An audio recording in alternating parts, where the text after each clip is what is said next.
بسم اللہ الرحمن الرحیم۔ حضرت ابو ہریرہ رضی اللہ تعالی عنہ فرماتے ہیں کہ ایک روز میں رسول اللہ صلی اللہ علیہ وسلم کے ساتھ باہر نکلا، اسی طرح کہ میرے ہاتھ آپ علیہ الصلاۃ والسلام کے ہاتھ میں تھا۔ آپ صلی اللہ علیہ وسلم کا گزر ایک ایسے شخص پر ہوا جو بہت شکستہ حال اور پریشان تھا۔ آپ صلی اللہ علیہ وسلم نے پوچھا کہ تمہارا یہ حال کیسے ہو گیا؟ اس شخص نے عرض کیا کہ بیماری اور تنگ دستی نے میرا یہ حال کر دیا ہے۔ آپ صلی اللہ علیہ وسلم نے فرمایا کہ میں تمہیں چند کلمات بتاتا ہوں، وہ پڑھو گے تو تمہاری بیماری اور تنگ دستی جاتی رہے گی۔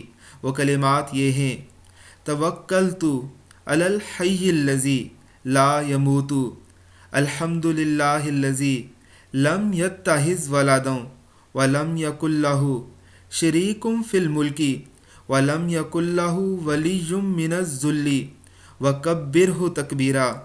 اس کے کچھ عرصے کے بعد آپ صلی اللہ علیہ وسلم اس طرف تشریف لے گئے تو اس کو اچھے حال میں پایا۔